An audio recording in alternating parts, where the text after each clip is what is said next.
videoing myself. Okay, listen, let's get started. Let's go, let's go.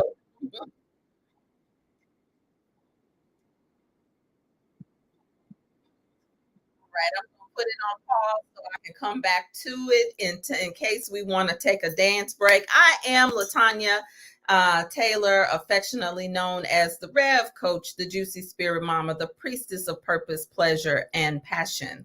And I want to make sure that we get everybody in the room, Hunty. Let's get everybody in the room. Let's get everybody in the room. Everybody in the room. All right, because no, it's no fun when I'm just doing it all by myself. Okay, so that being said, let's just jump on in here. Okay. Again, I am Latanya Taylor, affectionately known as the Rev Coach, the Juicy Spirit Mama, the Priestess of Purpose, Pleasure, and Passion. And I come in here at least once a week to talk to the larger community, we call this our tribe talks. And sometimes impromptu in our space, our sacred space that's housed in Rebirth, in Facebook, Rebirth Woman, Tribe of the Free. So go check it out if you are on Facebook. And if you are on Instagram, then follow me at Rebirth with Latanya. You can find me on all platforms, Rebirth with Latanya. So I really want to get right into our topic today. Let me make sure I can see the comments. When you come in the room, just say hello. We've had a little bit of some issues with getting the Facebook connected to the broadcast. So pretty soon, I want to ask everybody at the top of the hour, go on and subscribe to YouTube. Go that way. When I go live, you'll get the notice. Greetings, greetings, greetings. That way, when I go live, you will get the notice and you can see and know, if you want to join in on the conversations. I like to have a sacred container for our conversations because most of the time I'm talking to women about women's business.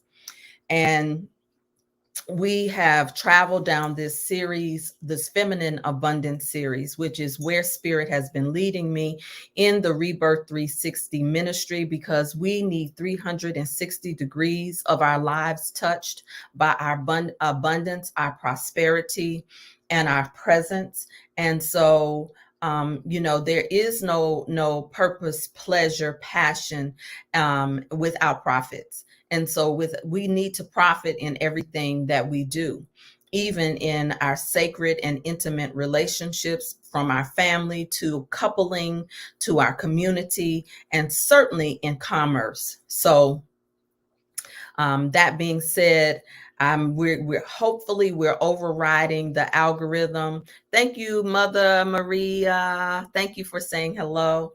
So today we are going to dive into this conversation that we've been having about sacred contracts. Well, actually contracts. We hadn't gotten to the sacred part of it yet, but to contracts and agreements. Okay. And so, again, if you're seeing me on the Facebook page, it's because, again, we had to override some glitch with the broadcast not showing up in the Rebirth Woman Tribe. At some point, I probably will disconnect from the large Facebook page, because a lot of times what we tend to do is have sacred conversations in all of these in the wide community, right? And I have modeled and kept a lot of the containers that we have conversations. And so, but it's time to grow, it's time to expand. And so it's no accident that I'm on the larger page. And I guarantee you that the reason why I'm probably showing up on the larger pages is absolutely by divine design, because we've been talking about getting to our divine design. So, let me just do a summary. We've been talking about these hidden contracts and agreements that we are operating in.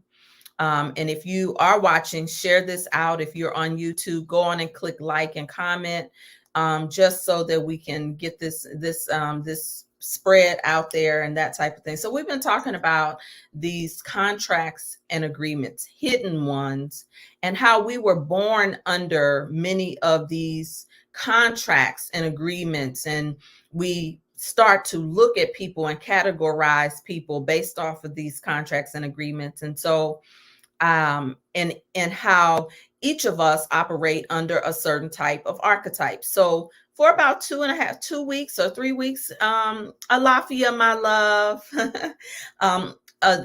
for about what, 2 weeks or 3 weeks, we've kind of unpacked this contracts and agreements. We did an analogy of the school lunchroom, and then we moved from the school lunchroom to more, right? And so, you know, we use the language of these archetypes very loosely. But today, I hope that you will look at the archetype in a deeper way. So I have something I want you to look at real quick. This is my classmate, my dear friend, who is from Vicksburg, Mississippi, but known worldwide as comedian Marvin Hunter. And he posted something that was so powerful. And the reason why I think it's powerful is as we set the framework for this. My mouth is juicy.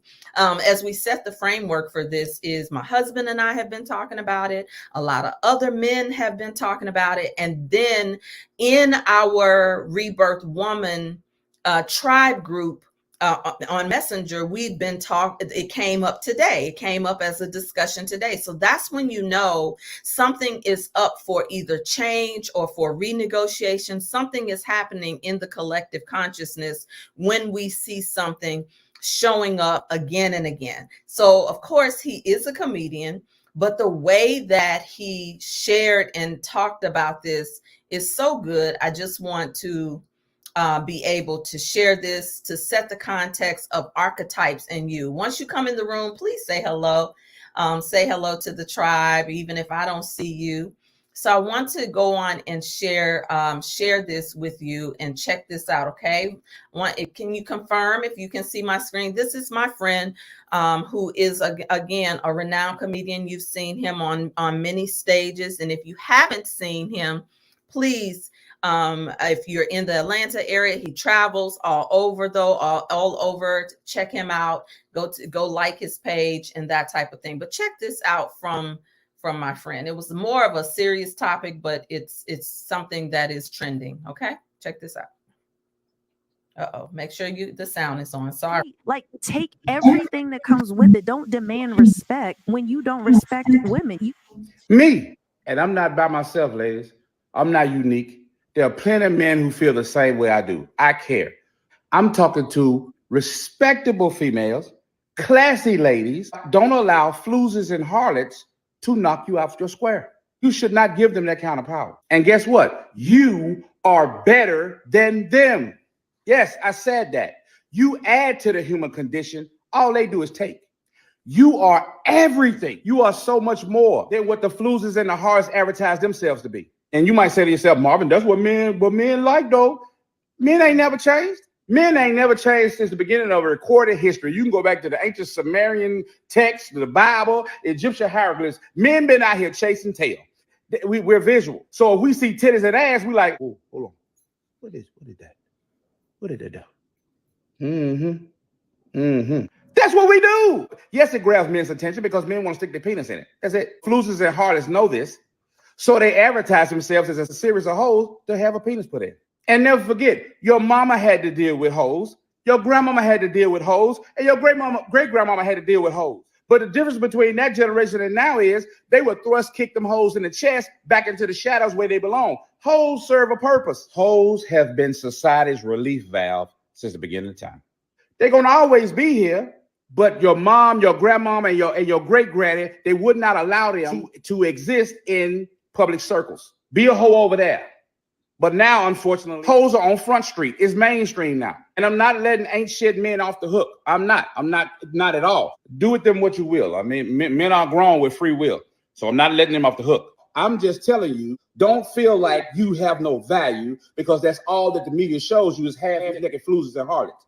That has nothing to do with you. Imagine that. You out here being an asset to society, and you gonna let somebody who raised money by spreading their booty hole for $1 tell you a goddamn thing about a goddamn thing? And I'm not talking about strippers. I'm talking about hoes. I'm talking about the primary fundraiser for the bottom dwellers. You know what I'm talking about? And they love to call you all kind of names like pick me and all that kind of stuff. See, that's a relatively new term, pick me. You know why? Because they finally found something to say. They got a whole bunch of identifiers, don't they? A truckload of identifiers to identify them.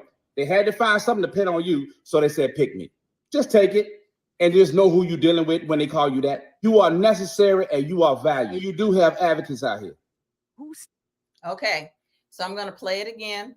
Hold on so you can hear the sister's comment. Stands up for women who are trying to do it right. And right now, I feel like the dominant voice in culture right now is women who are whores. You know, don't judge me. Yes, ho, I'm judging you. Like, if you're opening your box for the street, like, take everything that comes with it. Don't demand respect when you don't respect women. Me, and I'm not by myself. Okay. All right. So hold your horses. If you saw that, if you're tuning in, hold your horses. All right, I got another piece for you. We're gonna bring this thing together. So you with me? Y'all ready for this? Okay. you ready for this, y'all? Okay. We're talking archetypes. This week we're gonna start talking archetypes. So we might as well launch into what we are already talking about, right? Now, why do I say that we're already talking about it? There's been a lot of talk about Black China and the other young lady. Somebody help me with her name. Sweet young lady. She issued an apology to all of the young ladies that she's had beef with on reality TV. These women are shutting down their OnlyFans. They're taking the fillers out of their butt, out of their face. Okay. Have you all been keeping up? Have y'all seen this happening? And many of them are doing it because they said that they're getting baptized. They've given their life to God or in some way, right? And so we see this happening and it's influencing. You have people who have already been in church who are praising God, who are giving credit to Jesus and all of that. And even that's an archetype, right? So what today, again, I want us to look at, I still want you to keep in mind the context that we have set for hidden contracts and agreements. And even though we are looking and beginning with the archetype of the sacred whore, this is what I want to talk about today, the sacred whore and the virgin goddess. Can anybody throw out any examples that come to mind for you, whether it be in scripture, whether it be in entertainment, or whether it be in television? Okay.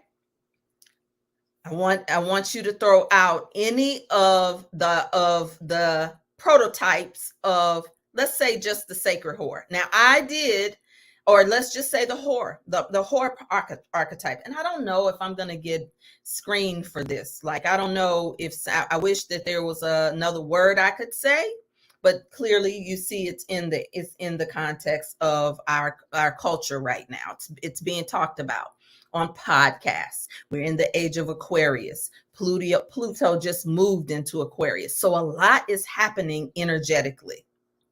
Okay, good. Kim Kardashian, Madonna. Come on, keep going. At one time, some of you all know you watched Love and Hip Hop. Jocelyn Hernandez. Yes, come on now.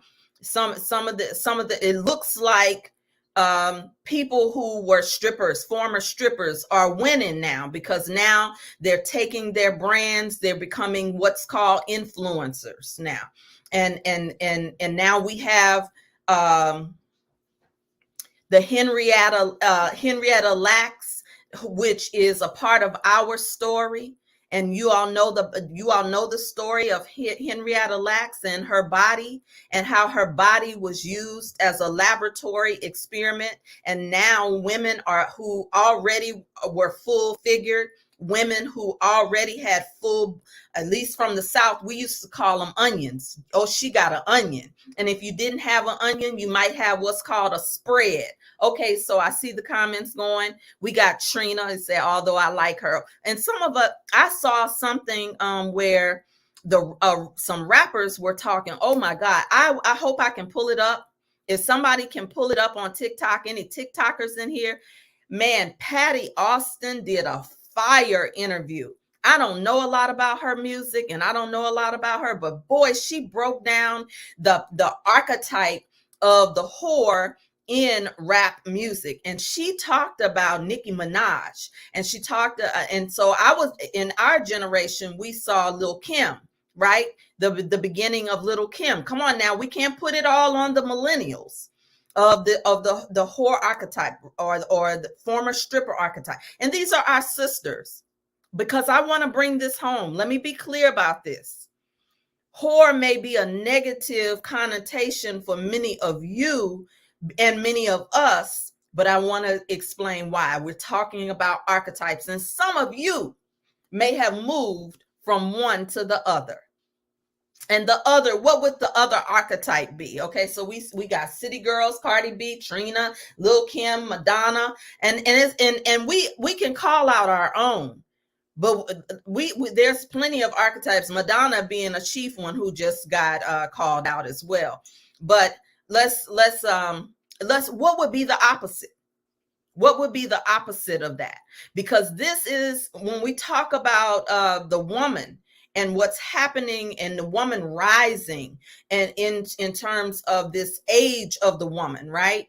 And the rise of the divine feminine and the soft life. What does that mean, particularly in the context of who is pushing it, who is marketing it? Okay. All right. So what's the opposite? Come on now, talk back to me. Talk back to me, y'all. y'all had the whole archetype. We got to talk about what's the opposite. What's the good girls archetypes that we've known? Felicia Rashad, that's good. Real Gen X of us. Felicia Rashad. Who else? Haley and Chloe. You see, Haley and Chloe are fighting back on this good girl typing that they've been given. Viola Davis. Okay, good. Come on with more, especially from your own generation. Okay, come on more with more. What are some of the other ones that we've been given that are non-religious, that are safe, that we respect? Anybody gonna say Michelle Obama? Come on, y'all. What's up? Lauryn Hill? Okay. Then we might as well throw Erykah Badu. Maybe what Erykah Badu kind of? No, she's another archetype. I'll talk about that on another day. Okay. I don't know about Mary J. Absolutely, she's another type of archetype. Nope. She's not quite the whore, and she's not the virgin goddess either. So these two are oftentimes seen as opposites. Even Jill does not like the good girl, and that's why she did that thing with that microphone, honey, right? And all good girls need recovery. All good girls, and just like the whore that might want to surrender that stereotype, the box that she gets put in. So does the good girl. How many of you ever been in good girl recovery? I'll raise my hand. Okay, ever been in good girl recovery? Needing to be perfect. Okay, Yolanda Adams. Okay, good. All right. So we have some things from our culture. If more come to you, drop them in the comments. But where I want to go to for us is, many of us have been programmed for these archetypes. I wish I had a picture of me. Of me when I was taking communion. It's a sweet little, it popped up on my Facebook memory. Anybody in here took communion? You put on your white dress and your white veil and your white gloves. White has been a part of my story. Any of the priestess in here, any of the priests, white has been a part of my life for a long time. And so anybody ever had to take communion sacraments? You know, if you were Catholic, you know a lot about what I'm talking about. Now, if you were Pentecostal, Jehovah's Witness, if you were, Church of God in Christ, you know a little bit of what I'm talking about. You might not have had to go through sacraments, but maybe you had to go through some other types of rituals to seal in. You know, now they have purity rituals and that type of thing. Yeah. Okay.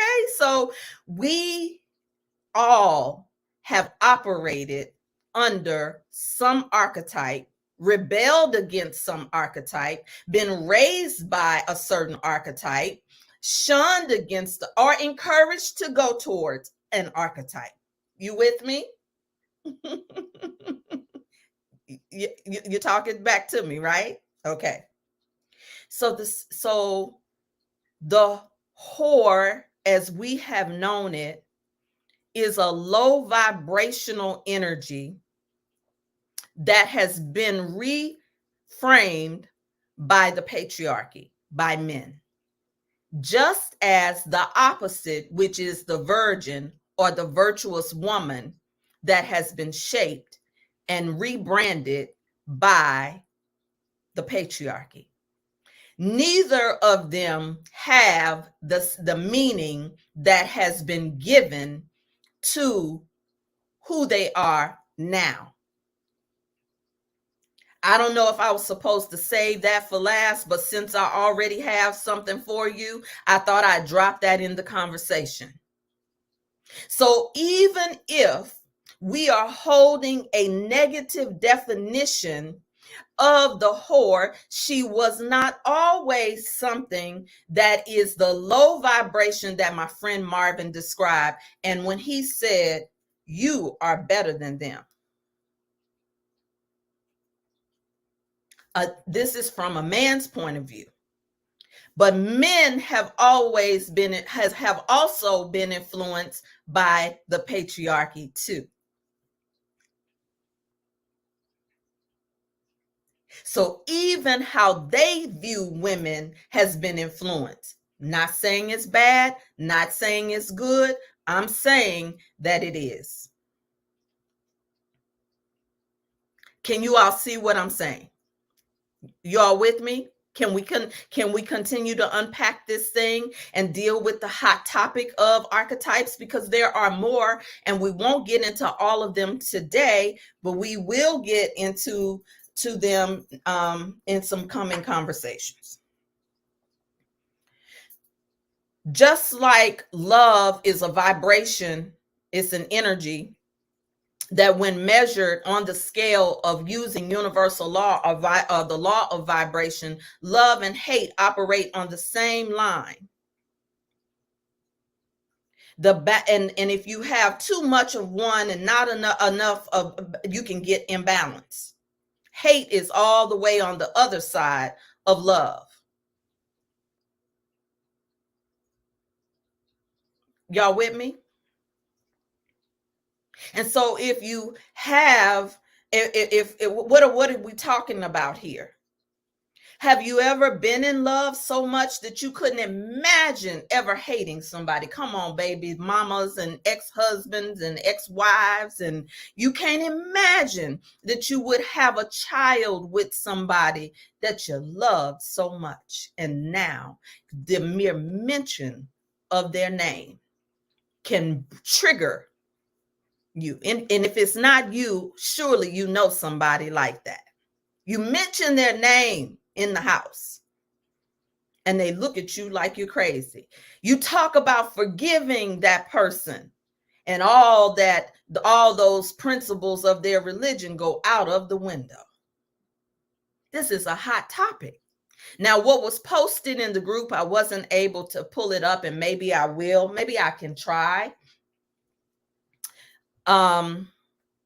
Karen, if you're in here, maybe I can try to pull this up. Let me see if I can pull it up, because it's worthy enough of pulling this into this conversation. If my sisters say, hey, listen, it's worthy. I want to pull it all in here. Let me see if I can. I don't know if I can, because I didn't prepare it.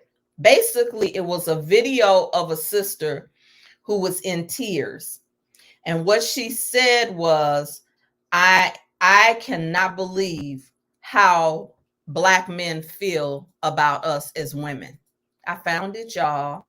I found it. So I want to add a little texture to this conversation.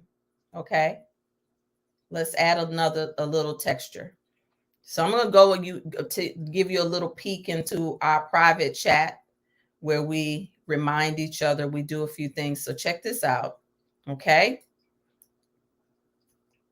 Let's see. Share screen. All right. I think I'm messed. Let me see. Yeah. Here we go. All right. It says share. Check this out.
Okay.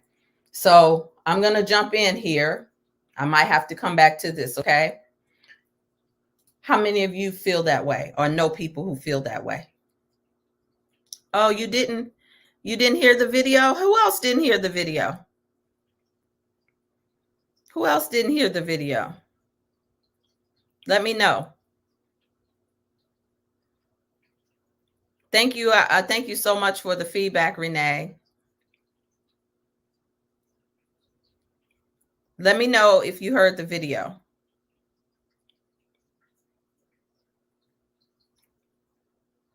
You didn't hear the video. Darn it. I wish I had seen the comments before. I don't want to get into this. Is one of the reasons why I don't do all this technical stuff during the broadcast. What it was a woman who said that she just saw some vitriol from Black men who hate Black women, and she was in tears.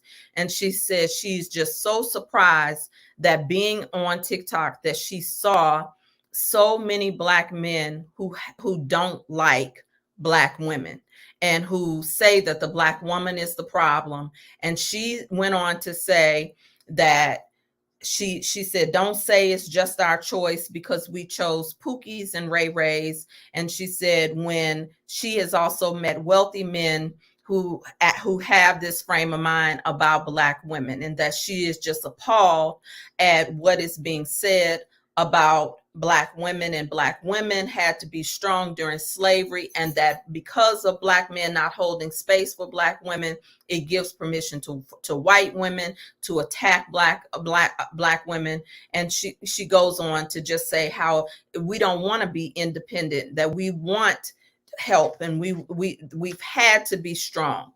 And she ended or was ending saying, we can't heal for shit. She said, we can't heal. Y'all won't let us heal.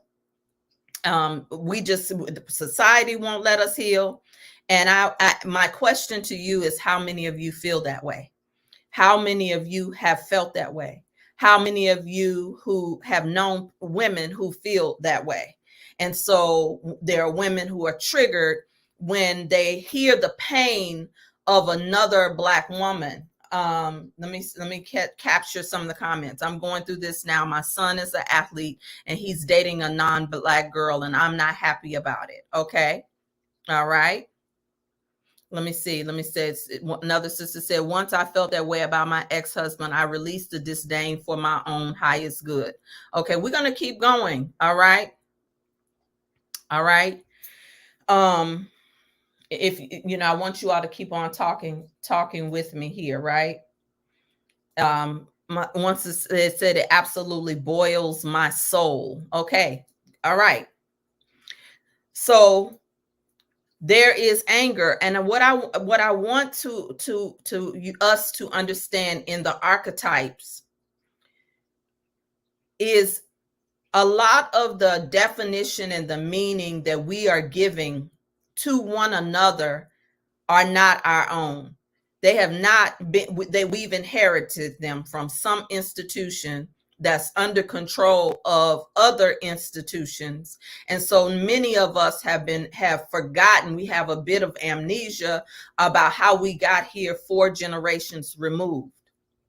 There was a time that we tend to always go back to slavery as our reference point, when we are greater than and more than the enslavement experience. Okay, who were we then? And so when we're talking about archetypes, we're talking about centuries of ancient wisdom and information beyond the circumstances as we know them.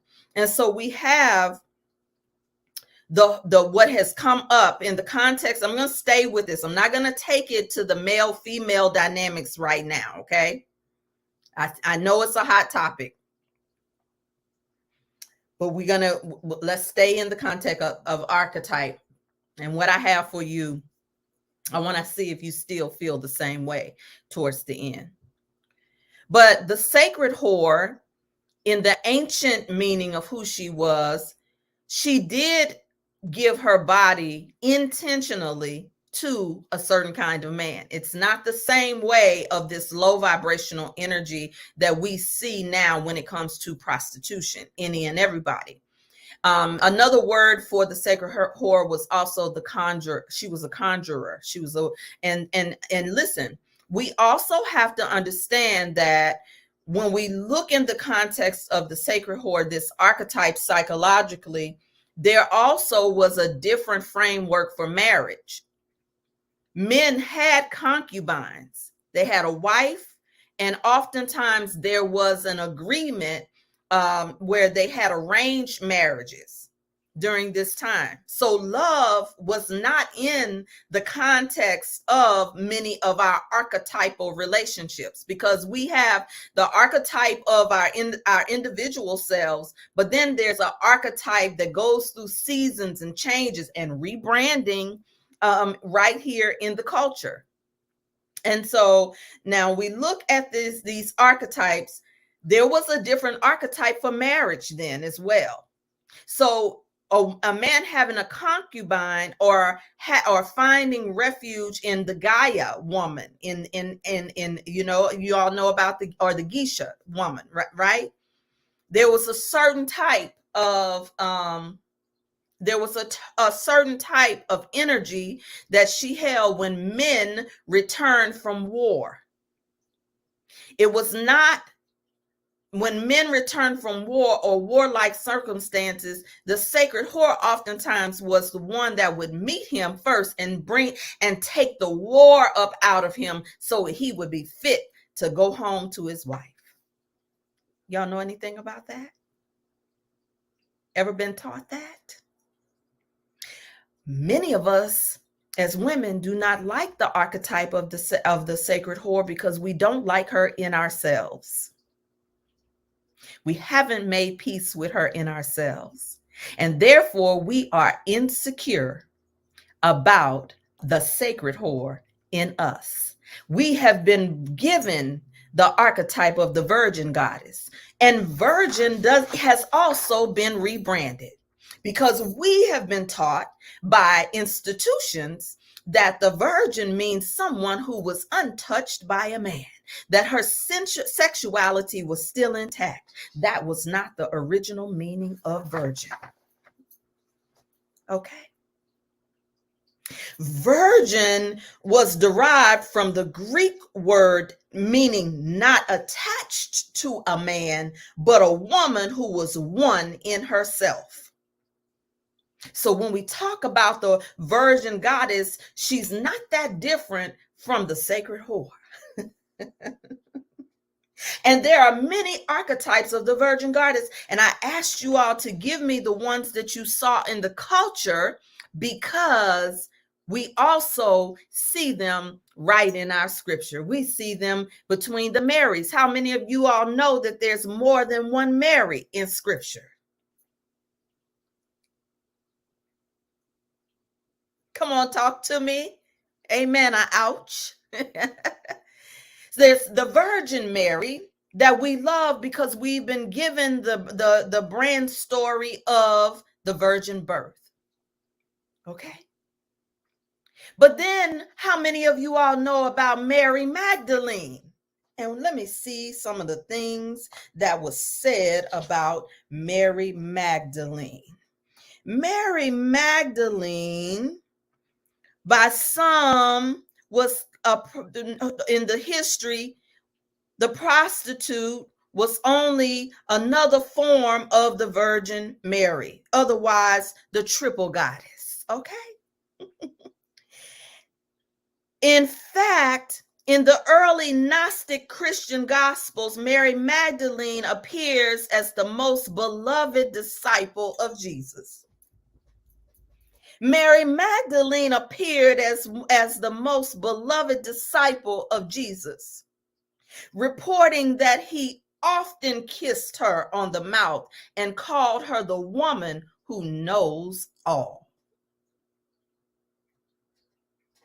This Mary Magdalene. She was regarded by most Christians up until the 4th and 5th century to be the bride of Christ. Now, there's some more historical references that some say she was Jesus's wife, but and who later bore a child. But we won't get into all of that. And it was most likely that Mary Magdalene was one of the triple faces of the goddess. What about the triple goddess? Though these are archetypes. The virgin, the mother, and the crone.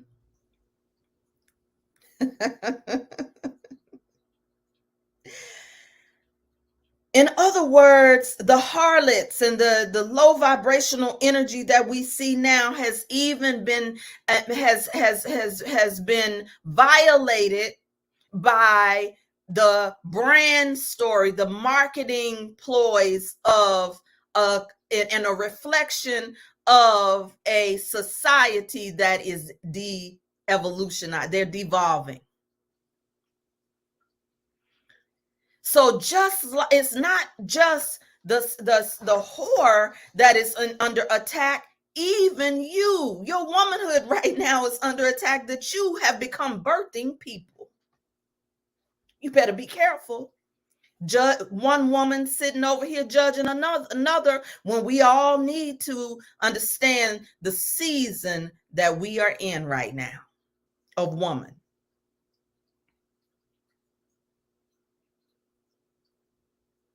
There are many archetypes of women. There are many faces of the goddess. I've said it before. And even androgyny has its role and its place in a culture. We might not like that, but it does. And that's another high level conversation.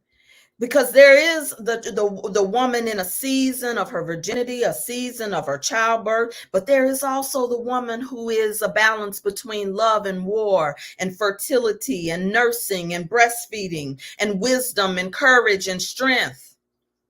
We see that in the stories that are being told about women kings. Yeah, we're talking about archetypes in you. And so what happens when a woman goes through reformation and she no longer, like Black China and other ones who say, well, I'm a mother now. I'm a mother now, and so I don't want to do this. I don't want to do that. Now, a woman doesn't have a right to change her mind, because the wife sometimes needs to be able to access the sacred prostitute, the sacred whore, in the context of the right container. Or are you going to be so rigid and so uptight even as a wife? Now, I know plenty of women, and they won't tell you, but they've lost their marriages and their relationships because of that. But the sacred whore was a healer. She used sexuality because she knew how to. It's alchemy. She was an alchemist. She didn't just do this for men, but she helped other women embody their sensuality, sexuality, to access their fertility. And not only that, so when we look at this, it's not just about that. This type of woman was feared, just like a woman who bled. She was the one who held the red tent. Anybody read the book, The Red Tent? Anybody read the book, The Red Tent? Come on, talk back to me and capture some of your comments. The red tent where women went to be safe during the time that they were bleeding. Oh, it's a beautiful story. I love the book. I've read it twice. I loved what it represented. But when you look at the dynamics of what was going on, it was one of the only places that she could go and have peace while she was bleeding, because patriarchy, was afraid of her. And this is how you get customs where a woman can't even touch certain things in certain traditions, because she's considered not whole. She's considered to be tainted. That if she touches something, but the truth is, a bleeding woman is extremely powerful to pull in and call down certain energies. But if you grew up with the story that your period, you coming on menstruation, was a bad thing, Imagine how that has been passed down from generation to generation. And now we have the de-evolution of our relationship with our menstrual cycle, just like we see the de-evolution of our relationship with our fertility. Just like we have the de-evolution of our relationship with our sacred sensuality and sexuality, that even if you mention it, that certain people think that you're automatically teaching something loose and lascivious. When embracing certain aspects of your sacred sensuality and sexuality is the most alchemical, the highest level of divine communication that you can ever have. Because to have sex in an intentional way, to use sexuality to heal and to restore, is a power. And this is why when it's left on a low vibrational level of judgment and condemnation, it becomes something else. And just as sacred as the woman who is raising her children, the woman who is covering her body, the woman who and we aren't celebrating, and I say this all the time. How many of you have heard me say this? The good girl is often the one who is under the radar that you better check on for in her perfectionist, because she doesn't have a comeback story like the woman who's been on drugs and the woman who's been out in the streets and the woman who has the come up story. The good girl is the one who went to school, got good grades, and she's still performing and she's still trying to make sure that she gets it right. And when she gets it wrong, it throws her so far off her square that oftentimes nobody comes to check on the good girl. Come on now, talk back to me, because I know about her.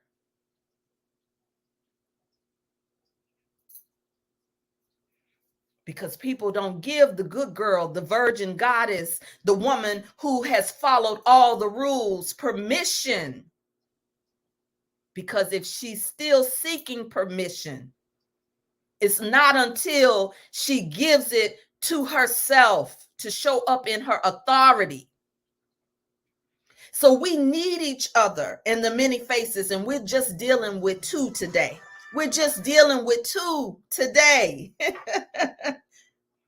We are complex individuals and we go through different seasons of our life. And how many of you have had the story of being the good girl who followed all the rules, and you raised your children and you still got cheated on? You went to church and you wore the skirt only a few inches above your ankle, and you did all of that. I've done it. That was one of the most life-changing moments for me in my own work, when I started to work with particularly women in the mosque who wore headpieces and who dressed the part. And we started to do some self-love work. And when the women were coming to me, and I remember being a lieutenant at the door, and what we would do at the mosque is we check to make sure that they had on the right shoes and they had the right uniform. And that might have been you as an usher.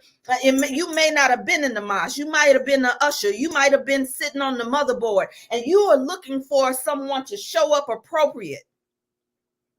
But what's going on for them at home? And in that moment, that's when I knew what I was called to do. That was the first time I knew that it was so much bigger than religion. I love that the Healer by Erykah Badu. I wish I could play it. I wish she chants all the names of God, the prayers of God. This one is for the healer, because they both are healers. They both are healers. Mary Magdalene, and many of the unknown Marys, and the Marys that are in you. So when we look at the context of how we are archetyping people, what about you? Which one are you? Which one have you been? What season is your life? What archetype is the season of your life calling for? Generation X You're moving to be the elders as these young ladies rise out of their late 20s and their 30s, and they're coming into themselves. Some of them have been unmothered by Generation X and baby boomers. And so I said this in a room full of successful millionaires just the other day. We know that many of you are angry and you've had to find your way. And Gen X, you're just starting to do therapy. You're just starting to tell your truth. You're just starting to come up out of the boxes that you've been living in and creating identities around. So the conversations need to happen.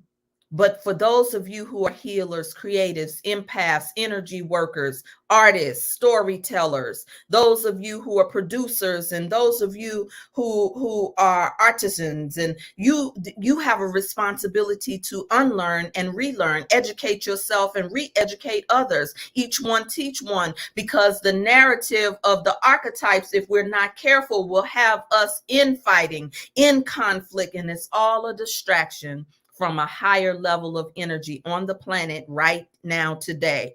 The energy on the planet is calling for us to go higher. The 7 vibrational energy that we're in is an inner knowing energy. And that means if you can condemn the whore in your sister, then you'll condemn the whore in yourself. But what happens when you give yourself permission to make peace with all aspects of yourself, and you bring her out when you need her? This is why we are doing this Living by Divine Design workshop. Now I got something for you. Y'all still with me? Talk back to me. Any comments? You can object. You do not have to agree with me. There will be people who won't even stay to listen because we've been so programmed and so judgmental and so self-righteous and such a much that if it doesn't sound like we've been taught that it's supposed to sound, we do not want to hear it. Some of us are so educated that we're educated fools. And if we weren't taught it in an institution and it's not packaged in a certain way, then it has no merit. And now this thing can get deeper, and we can work, we can do activities, and we can but we have to do it in sacred containers. I left this on the Facebook so that the judgmental people can go, they can do what judgmental people do. The copycatters can do what copycatters do. The whatever, but somebody somewhere wanted, needed, and desired this because it came up 3 or 4 times already. Y'all still with me? So I want to close out with this and then get some more of your comments. So drop your comments in the chat, and I want to offer this as we close out. This is my real delight for you today. Y'all ready for this? Goddess. Goddess here is called a triple goddess. She's also called a goddess of 3 fates. The 3 fates mean there's 3 goddesses. There's actually 4 of them. These 3 goddesses have judgment over everything that's going on. So this one goddess embodies 3 goddesses. Her name is Hecate. We're going to spit them. We're going to start off by spitting the rum to her. Then we're going to introduce the sacred whore. 90% of what there's more in the Bible, of the Bible hating on the whore or the harlot, than it is the devil. And why is that? You see, why is that? You see, we'll show you who the sacred whore is in a few minutes.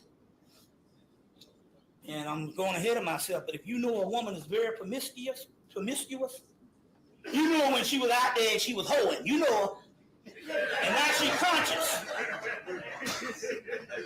And now she's conscious. Is she conscious and she used to be a hoe? Run to her. She's the most sacred shit out here. And if you was able to get a hold of some of it, you got something. Now, I had that experience happen in the early 90s, and I'm going to tell you something. That's the most powerful shit on the planet. We're going to go into that. That's why the Bible has to shut that down. We'll go into that. I'm going ahead of myself. But going back, you got this goddess here, the goddess of three fates. Now, she's the goddess of three fates, but I want to show this, and we're going to pour a libation to her, and we'll go back into this with her. This is the same goddess. She has a lion head, a cow head, and a goat head. She got a sword on. You can tell that she is not about no, she ain't about the bullshit. You shouldn't do this and you shouldn't do that. There's a book called Sexy Witch. Sexy Witch. Can't think of the woman's name, but write it down because you only need the thing. In the whole first chapter, they go into how men and the church shut down the women by telling them that their virtue, you see what I'm saying, is to be obedient to them and to be discreet. You see what I'm saying? Based on these virtues, that's the highest level. You see what I'm saying? And it's a whole system that's put down to put women in slavery. And it's put down to stop the most powerful and only force there is for transformation. That feminine, raw energy. I'm going ahead of myself. So we're going to spit the rum. We're going to spit the rum out so to the goddess Hecate. And then we're going to go into different ones. There's one now that's being celebrated. I introduced her before in Brazil. Her name is Pombagira. I was saying Pombagira, but it's Pombagira. And here's a book just came out called The Holy Harlots. The Holy Harlots. Let me get this right. It's called The Holy Harlots, but the name didn't come out when we did the overlay. It's called The Holy Harlots, and it says by Kelly F. Hayes. It also comes with a DVD, but it's in Spanish. This is coming out of Brazil, the Candomblé. Holy Harlots, and it says feminine sexuality and black magic in Brazil. And they worship a goddess. Now I got a picture of her too. I'm going ahead of myself, but I got a picture of her too, called Pombagira. And when we get into this stuff, when I find the picture, I will show the picture of her as this promiscuous deity. But anyway, all this stuff is coming out now because in order for you to gain true access to knowledge, you have to uncover every aspect of life that's done on this planet. So you can't just sweep stuff under the rug and take what you want. So if there's a sacred prostitute, you need to know about it. There's a book called The Sacred Prostitute. And what is this stuff about? I'm going to explain what this stuff is about. Because it's going to lead the aspect of the slut, promiscuous aspect, and it's going to come into raw energy and science, saying, and that ancient primordial mother became Lilith, the enemy. You see. So they tell you in most Hebraic scholars that they don't fear Satan, the accursor, because they know that you can't have God without Satan. These are talking about polarities. Their most feared deity is Lilith. You see. That the rabbi fears more. And here go again, because you're talking about the feminine principle. You see. You're talking about the feminine principle. But we have to uncover all of that at a particular time. So right now,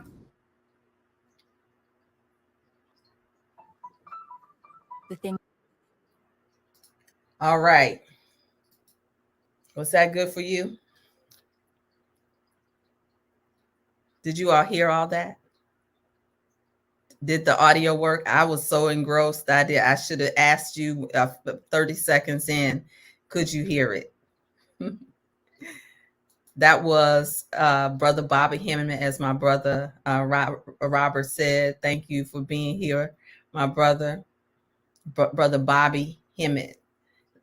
Robert is giving love to Bobby. How about that? Look at that. Did you all hear it? I want to make sure that that I have a confirmation, because I will play it again and fix the audio stuff if I need to. Did you all hear Brother Bobby Hemmett?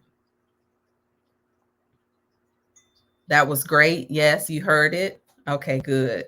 Thank you so much for the confirmation. Yes.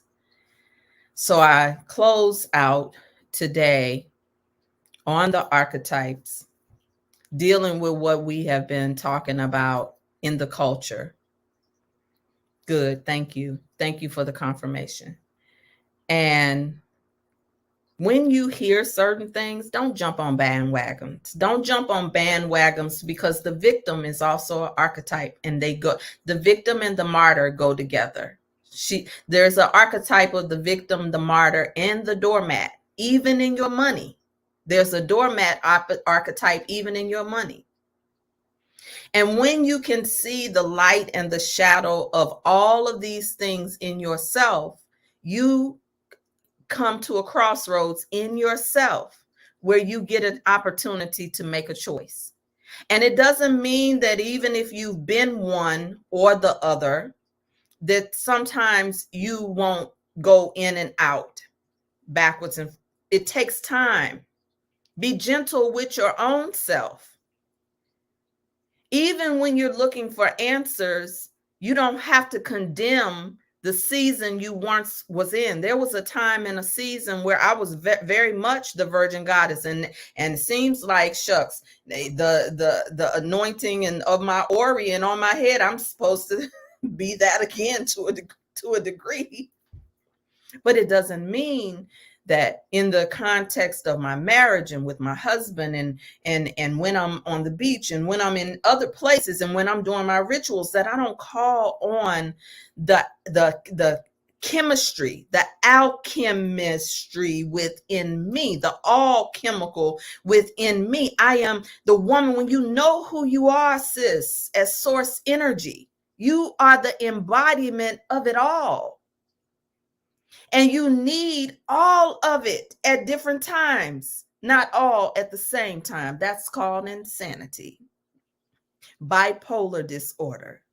That's called a lot of other names that we haven't been treated. And then there's an element that some nurses will tell you, many of us have been misdiagnosed, who have high spiritual calling and seeing as these other things as well. That's another sacred container to go into. But I want to wrap up today with your favorite frames. I haven't done this in a long time, but because we dealt with 3 speakers today in my voice, which is 4, where we started was the conversation of a sister saying, who is going to stand up for us? And my brother Marvin saying, I will. And he gave his word about the harlot, the whore. Then I showed a video of one of our sisters who entered a video into our private chat of a woman being brokenhearted about how men have not been protecting and holding space for women, and really feeling beat down. And then we ended with Bobby Hemmett, who is a master teacher that we love and adore, on what he called the holy whore, and gave you some more context and some more resources. And in between, I hope that I gave you the polarity between these 2 archetypes that we can find even in ourselves. So what are some of your favorite frames from today? I would love to hear from you. What are some of your favorite frames from what we talked about today? What's something you heard, something that made you laugh, something that educated you, something that challenged you, something that triggered you, something that made you want to go study a resource or whatever? Just drop it in the comments. It doesn't have to be anything extensive. It doesn't mean this is not a pop quiz, but something that sat in your spirit today. Thank you so much.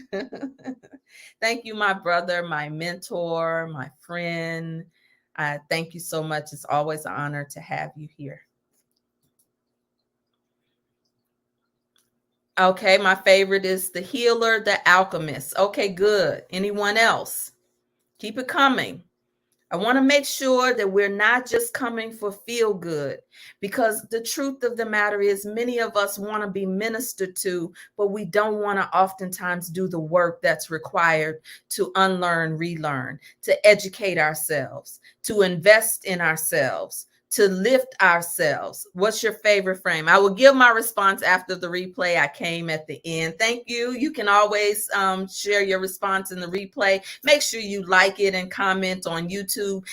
Grab the link and share it with a friend and be like, girl, you got to hear this. We got to talk about this. This is stuff that when we go to happy hour with our girlfriends, instead of talking like that sister who was talking in her truck or her car about the woes and the whys and the we's and the what and the when, talk about going higher. Talk about something you learned, something you didn't know. What do you give yourself permission to do for yourself for the two aspects of that we talked about today? Okay, who else? Any other ones? Yes, let's go higher. Okay. So what other archetypes would you like to talk about next week or in the next 2 or 3 days? I may come back in on Sunday because before the workshop, there's a lot. There's so many ways. We're in a world of archetypes. Your sun sign is an archetype. Your number is an archetype.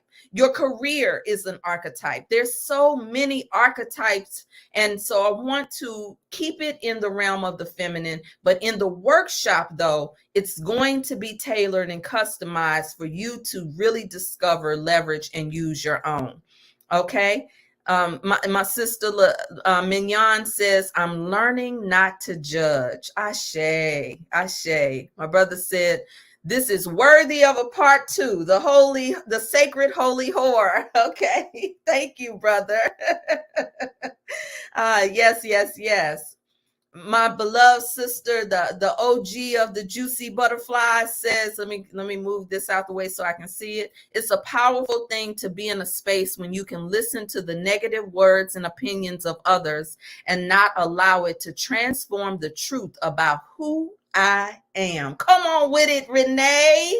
Yes, spoken like a true juicy butterfly. It is a powerful thing to be in a space where you can listen to the negative words and opinions of others and not have to be who you are. Doesn't have to change. You're going to hear people's victim stories all the time. And do you join in and say, yeah, girl, I know I was cheated on too. Yeah, girl, my baby's daddy ain't in my life either. Yeah, girl. And then before you know it, your yeah, girl becomes your reality. Why don't we, yeah, girl, on I'm getting my business in order. Why don't we, yeah, girl, while they're talking about the banks falling, that I'm going to invest my money, some cryptocurrency, some silver, and some gold. Why don't we, yeah, girl, on the telephone and say, so what are you doing? What's your strategy? Can we barter this service? That I know you teach this, I teach that, or you do this and I do that. Why we don't, yeah, girl, on that? So when you want to go and break bread and have communion with the victim story, be careful, because this is a highly fertile season of manifestation. And if you are a true feminine alchemist, a lot of what we're putting out there is returning to us quickly. Now, what do you want to return to you? What are you invested in? Are you invested in the archetype that's going to take you higher into the high priestess that you are called to be? Or are you going to continue to fellowship with the peasants? And that's an archetype. Okay. All right. So let me see. Let me hush, because my sister Jenny says the need for me to give myself to be permission to be all of me. Yes, yes, yes. All right. My other sister, let me see who, I can't see who this is, but she said, my judgment was challenged once I became single again. Come on with the truth, sisters. Yes. Tell the truth up in here, up in here. Okay, the crone energy. Now, we haven't talked about the crone. She's another archetype. And so we're going to talk about the crone. We hope we get to the crone. If we don't get to the crone, we'll get to the crone in the workshop, because she holds a very sacred word. Now my Renee going to always bring the fire. You know, I like to use colorful words. F them all. I know that's right. F them. Okay. So if there are more comments and more reflections and favorite frames, you can drop them in the comments on the replay. You all know I come back to the replay to answer your questions. If you were triggered, that's not my intention. You are not judged. This is a safe space. Rebirth Woman is a safe space. Rebirth 360, the umbrella for the juicy womanhood rites of passage, the umbrella for the rebirth ministry, the umbrella for the marketplace programs and projects that I have available for you.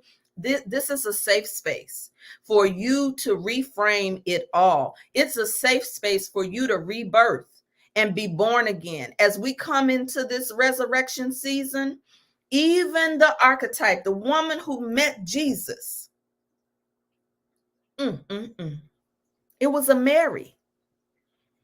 It was a type, a prototype, the whole crucifixion story, the resurrection story. And so I know what I know what we need to do, and maybe I'll do this on Sunday. How about this? To give me a thumbs up, or ashe, or yes, girl, if you agree. As we move into Easter, this is one of my favorite. Y'all know I usually do a revival around this time, because this is revival season. I usually will do a whole 7 last words. I've done the 7 last words with just me in the tribe. Y'all remember, it's on YouTube. Subscribe to the channel. I teach right outside. I taught right outside and everything. Then we had our whole Something is Blooming revival a couple of years ago. I love this season. It represents all things juicy and all things rebirth. I love this season. So in this Easter season are some archetypes. Y'all want me to come back and we're going to break down a few of those archetypes? Now we're going to have to move a little faster with some of those archetypes, because there are many. The bunny and who they are, and the different names of how Easter got her name and where she comes from and what goddesses she comes from. Y'all want to do that? Yes, girl. We got a yes, girl. We got an ashe in the house. Okay. We got 2 confirmations. So perhaps that's where we come back to next week, on next Wednesday. And Sunday, maybe I'll do a part 2 of just unpacking this archetype of the triple goddesses a little bit more. Okay, I love you all. I enjoyed this time with you all. There's nothing you can do about it. If you are interested in getting into this early bird price for Live Your Divine Design, the link is in the description. Go on and get the early bird. There is a payment plan already set up for you available. No excuses. We're going to raise our vibration, raise our conversations around what that I can't afford it, because we pay for what we want and oftentimes beg for what we need.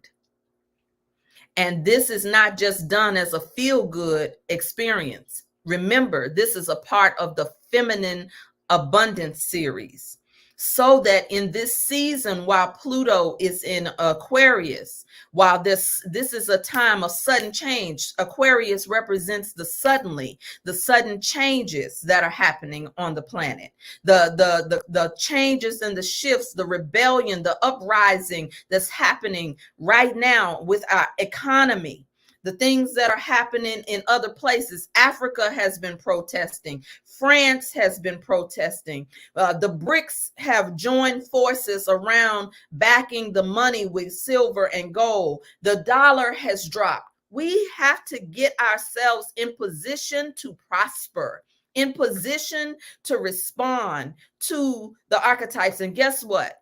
You need to know yours. So when you need to call on the warrior goddesses, when you need to call on the farmer goddesses, the botanical goddesses, the herbalists, when you need to access other things, because this is what we once did in our families.